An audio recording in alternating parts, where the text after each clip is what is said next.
are talking about camera operation, and I want you to sit back to enjoy this very video that talks so much about camera operation.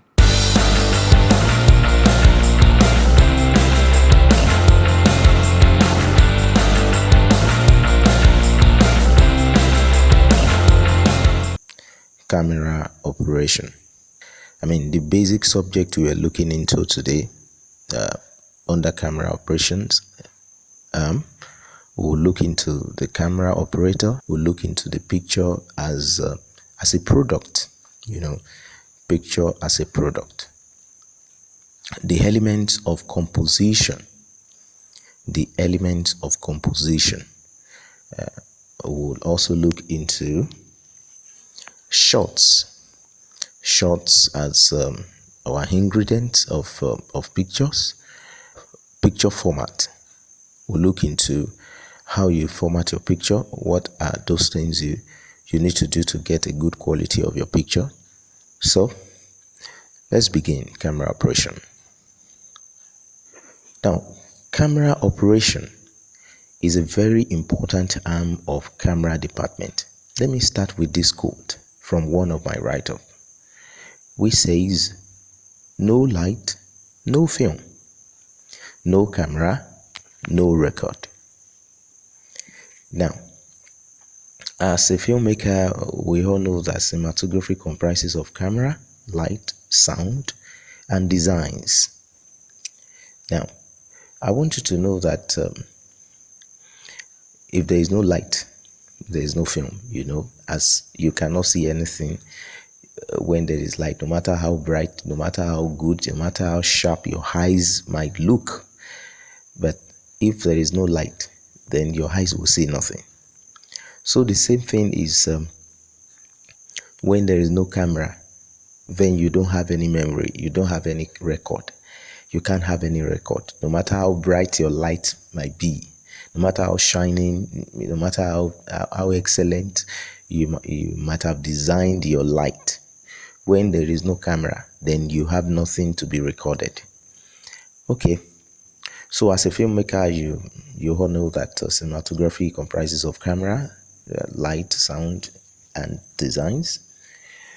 What is camera operation? The camera operation is a process of assessing the camera and its other gears in achieving the desired product called picture. Now, these pictures are produced. These pictures are really made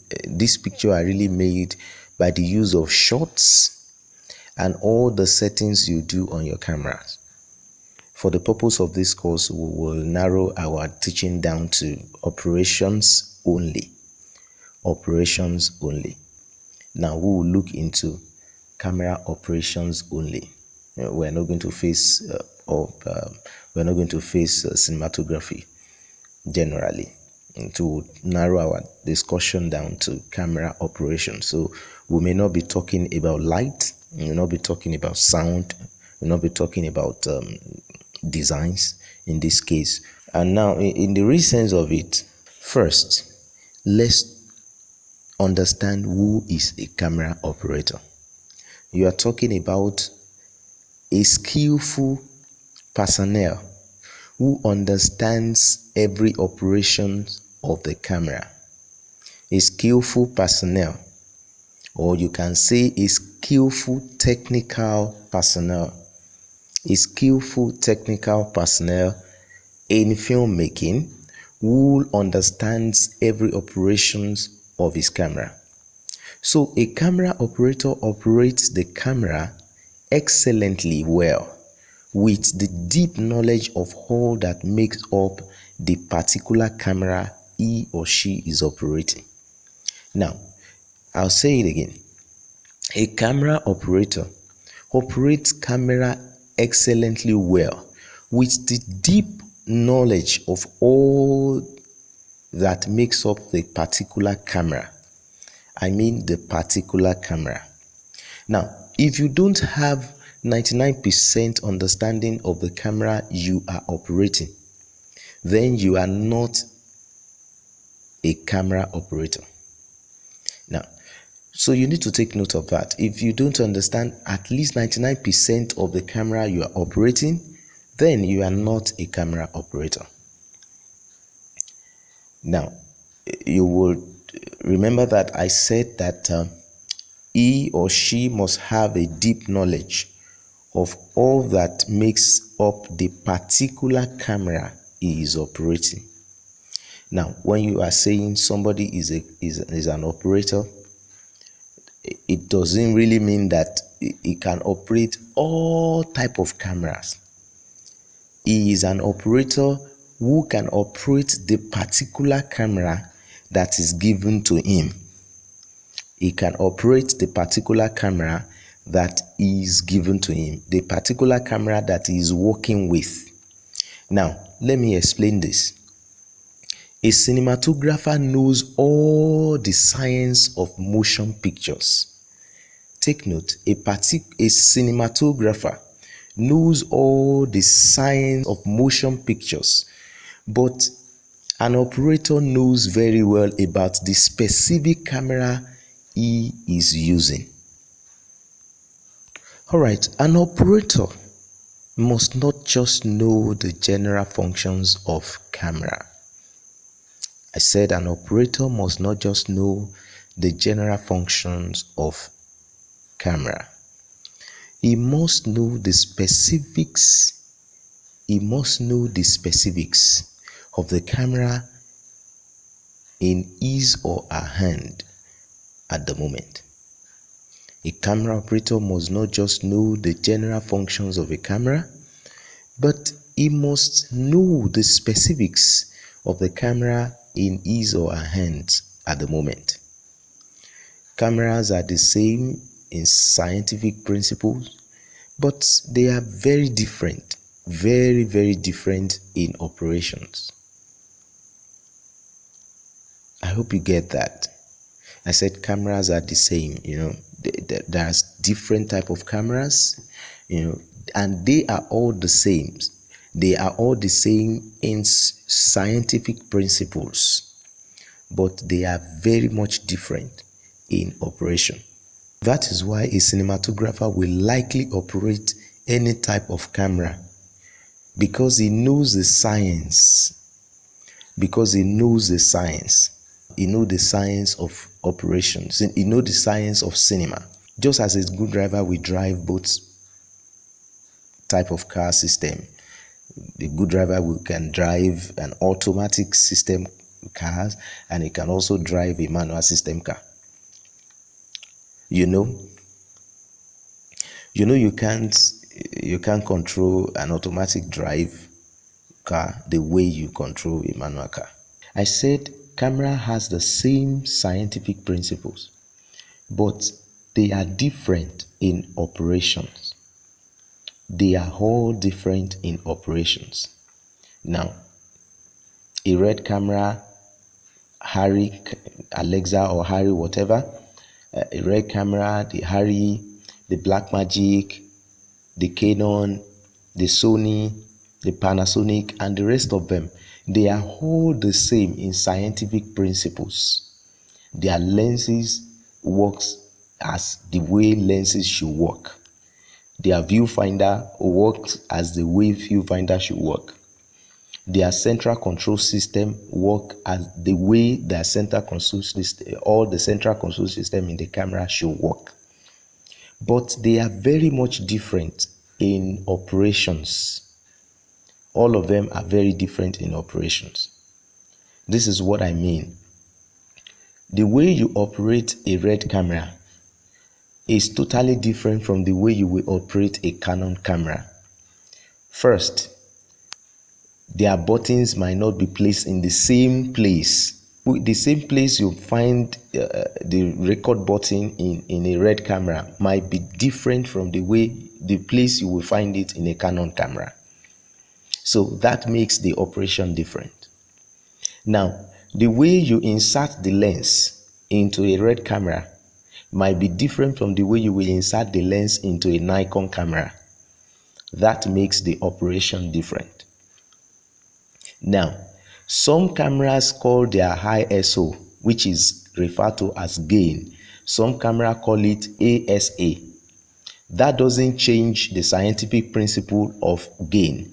In terms of name, they are different because they are two different type of cameras. So principles, scientific principles is known by the cinematographer. So who understands every principles around this camera. But an operator only understands the specific of the operation of a particular camera that he or she is working with. That is what I'm trying to explain. Just like a good driver would drive both type of car system, the manual, the automatic. But it only takes an operator who is only trained in operating a manual car to drive a manual car, or someone who is just trained in automatic car to only drive an automatic car. So I hope you understand that. Now, I have been able to explain that you can find gain as ISO in some cameras, but in some you can find it as ASA. So, and I have also explained that some operating buttons are positioned in different places in different cameras. So let's move on. So by now, I believe you can decipher the difference between an operator and a director of photography. So let me go to the next page, which is picture as a product. Picture as a product. When a camera is operated, the result is not a shot. The result is a picture. When a camera is operated, the result is not a shot. The result is a picture. Shot is one of the ingredients to produce your picture. Shot is one of the ingredients to produce your picture. Now, when you believe that shot is the product of your operation, then you may likely not shoot, you may likely not tell your story, you may likely not tell the story with what you are shooting. But when you understand that shot is just an ingredient to drive your story, is just an ingredient to produce your picture, then you will tell a story. And that is what every operator needs to understand. Just like when you are cooking, salt is an ingredient to your soup, and you know that you don't need to add it too much. When you add it too much, then the soup will be salty, or when you add it less, then the soup will not be sweet. So definitely, shots is a very important ingredient to produce your picture, but it is not the picture. Just that's what the explanation we are giving, that the product of your operation is your picture, not your shot. The product of your operation is your picture, not your shot. So camera operation is the manufacturing process. Camera operation is a manufacturing process.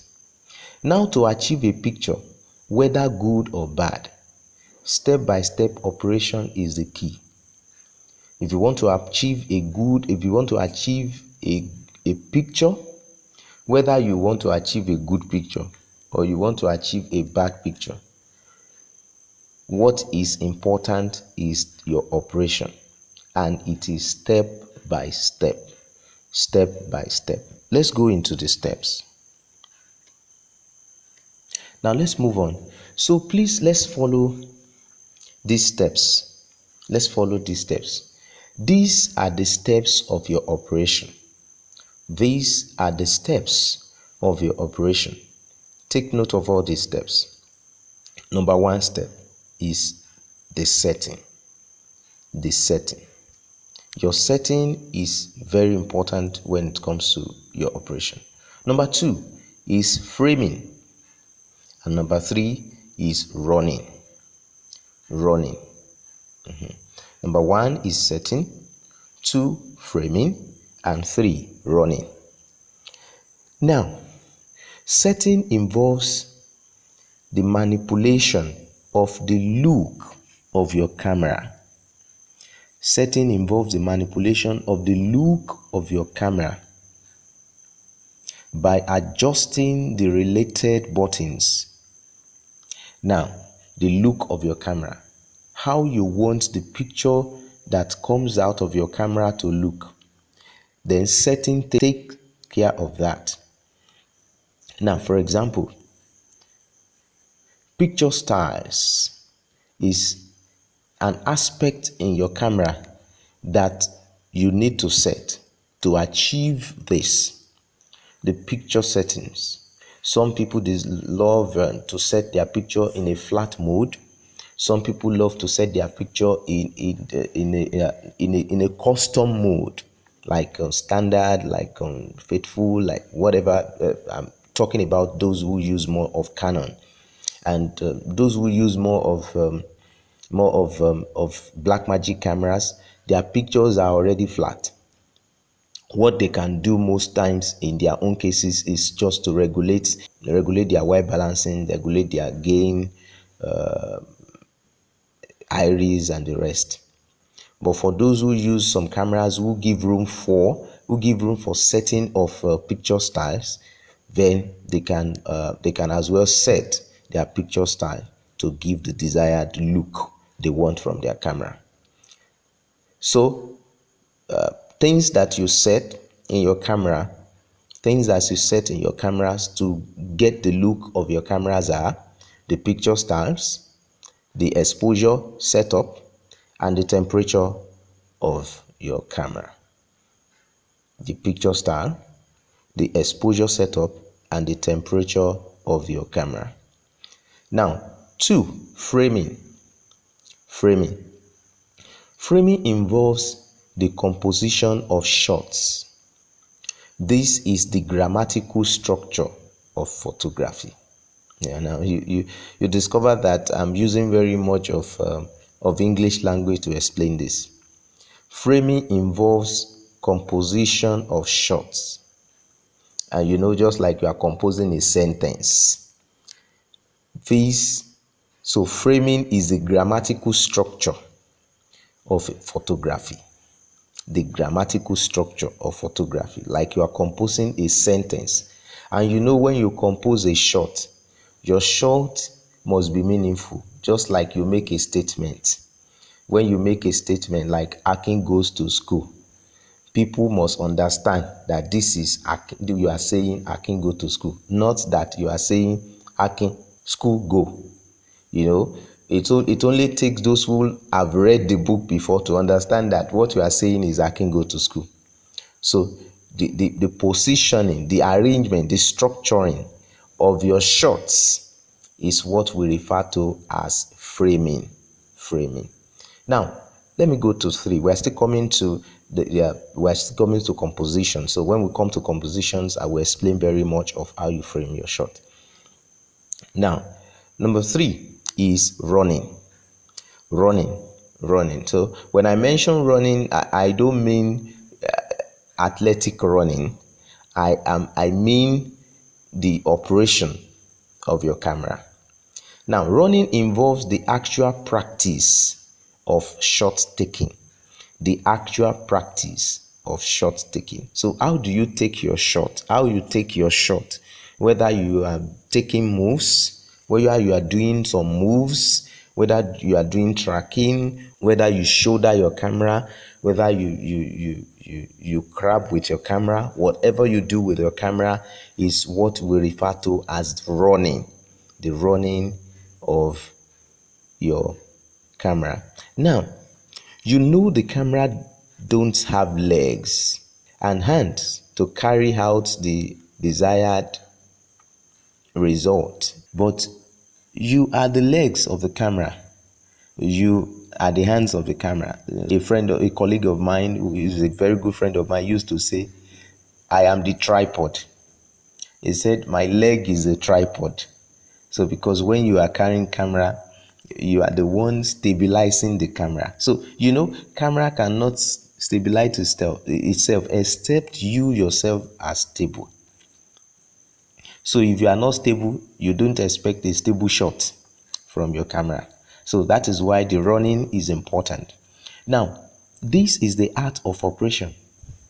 The running is the art of operation, because no matter how beautiful your settings, no matter how brilliant your framing is, if running fails, then the former are worthless. Imagine a shoot with a red epic, with a fantastic setting on high resolution and lasting picture format, who lacks a good handling. What a disaster. Can you imagine that? Now, this takes us to the element of composition. In composing your shot, composition is the arrangement. Picture composition is the arrangement, the positioning, the blocking, the positioning, the arrangement, the blocking of the images, blockings of objects, arrangement of objects, positioning of object and subject in your frame. Now, this is what we mean by composition. So how do you do that? There are three basic elements that you must take note when you are composing your shot.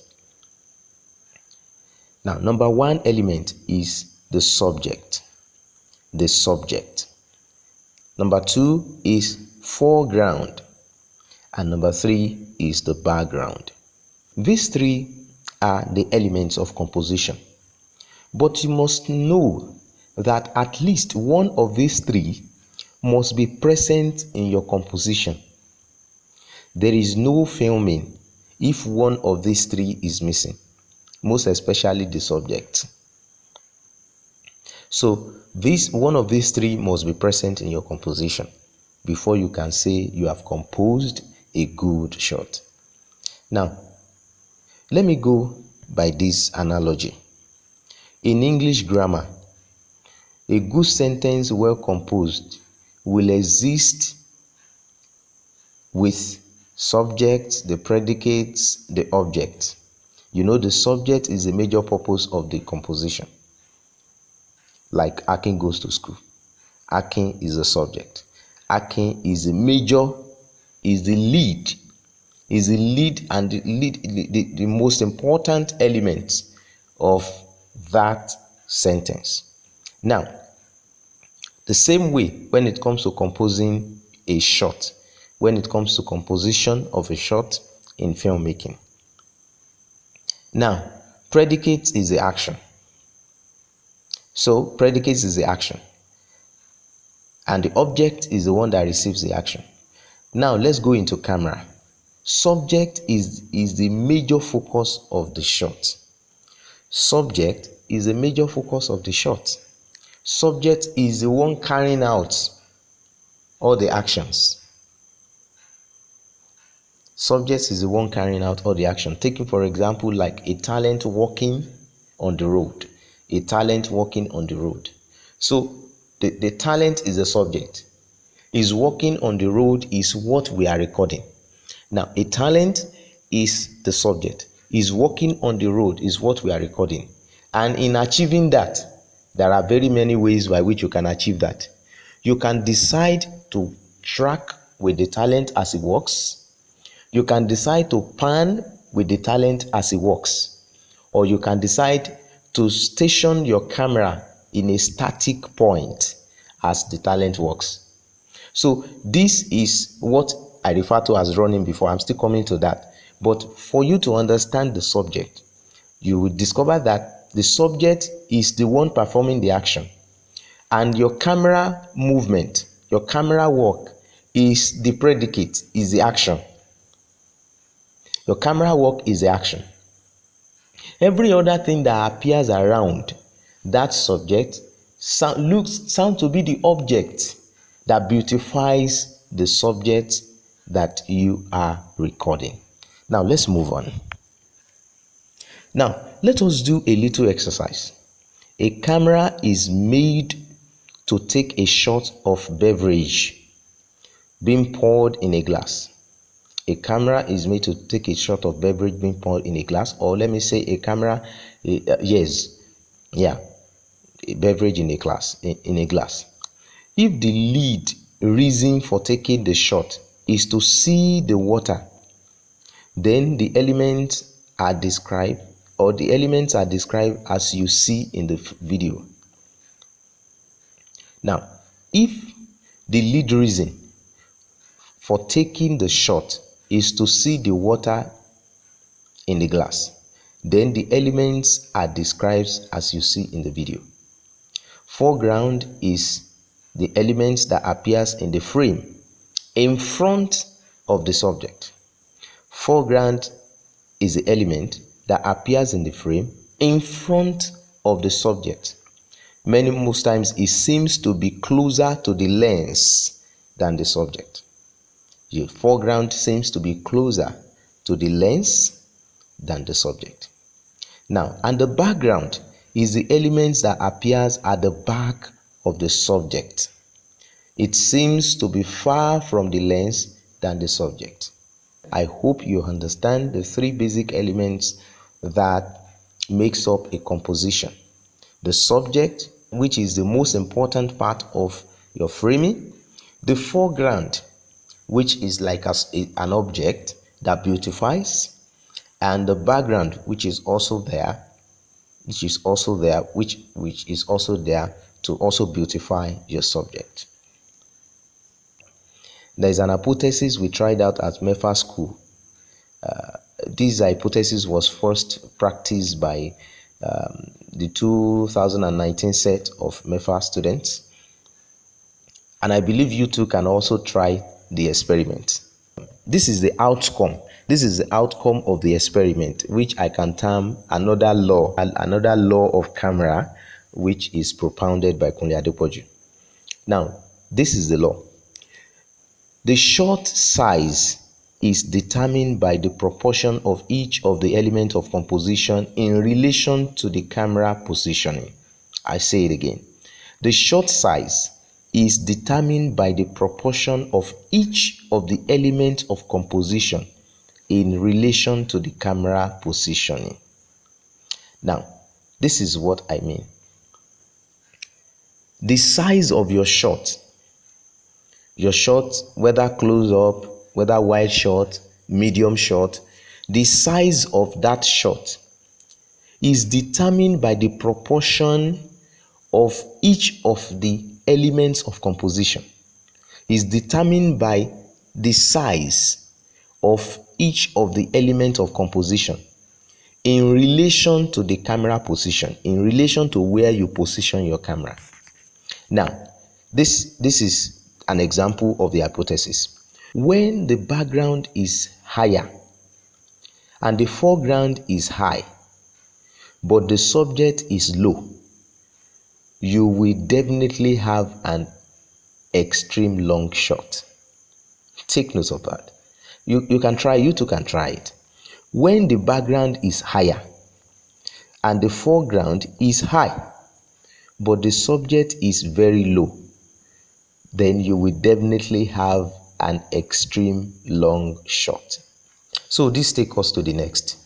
So you too can also try. You too can also try it by varying the sizes of those elements.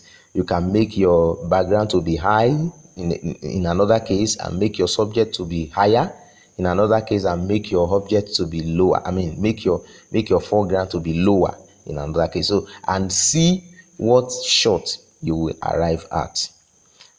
I hope you are getting this very teaching. So the next topic is shot sizing. Shot sizing. The audience cannot see anything. They cannot see anything again. They cannot see anything that is connected to you except the shot. What they can see that is connected to you as an operator is the shot. It is when they see your shots that they know, there is a cameraman. You know you are off screen.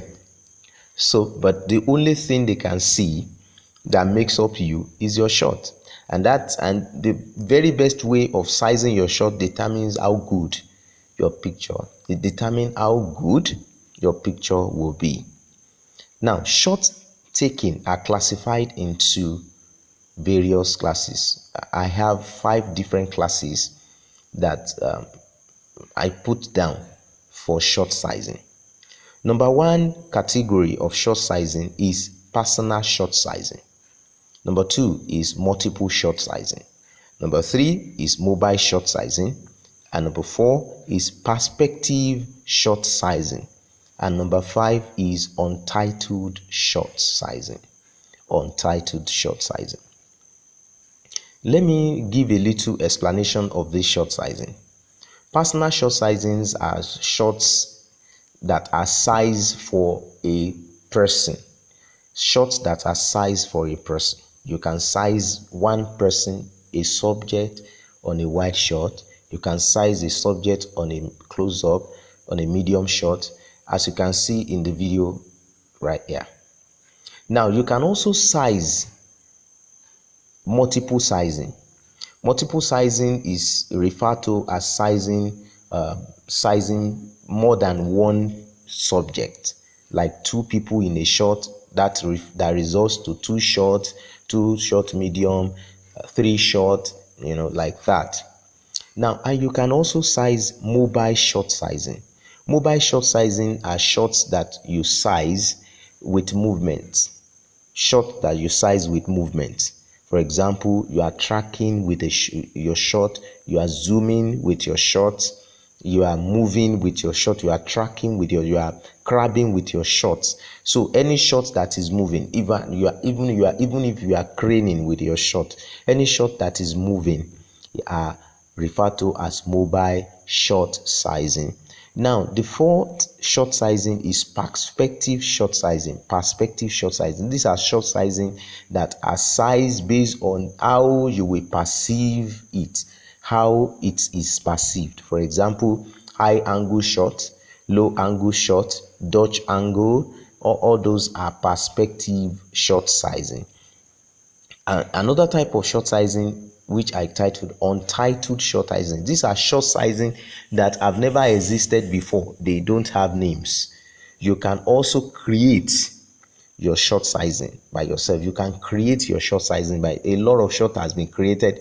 People have used skates to create shot. People have used what do you call it?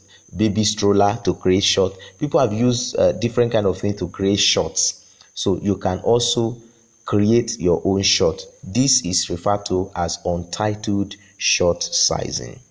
It is a pity that time cannot permit us to deal thoroughly with this topic. But finally, I would like to advise that formatting your picture resolution is also an important part of camera operation. 1. Size your image aspect ratio. Size your image aspect ratio. There are different type of aspect ratio. Some people don't even know. Some operators don't even know. Some cameras operators don't even know that there are aspect ratios in your camera. And this is very important. You have to know the aspect ratios that your camera is actually working with. Now, 2, size your image quality. Very, very important. Size your image quality. This image quality, like you're sizing your image quality 1080, 1920, 2.5K, 4K. You need to understand, you need to know what size of image quality are you really using in shooting your shooting your movie. So you need to understand that, and it's also part of your important operation of the camera. Number 3, size your image codec and resolutions. Size your image codec and resolution. It's very, very important that you size your image codec and resolution.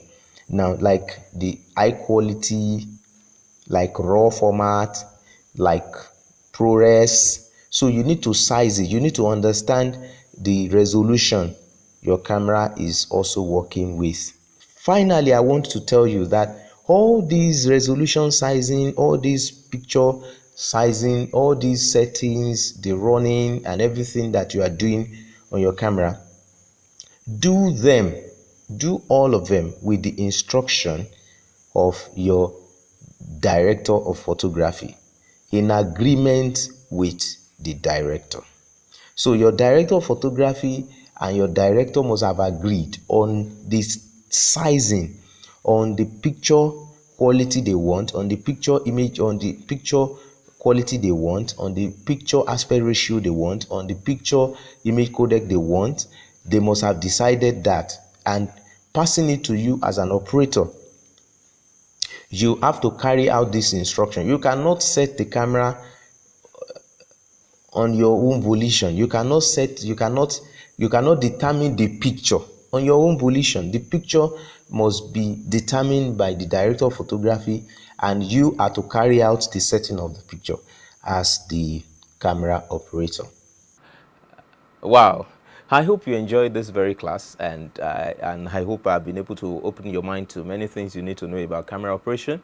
And I would want you not to forget that picture is your product, shot is your ingredient, and I want you to take notes of every bit of your movement. This is what the camera operation is all about. Thank you. God bless you.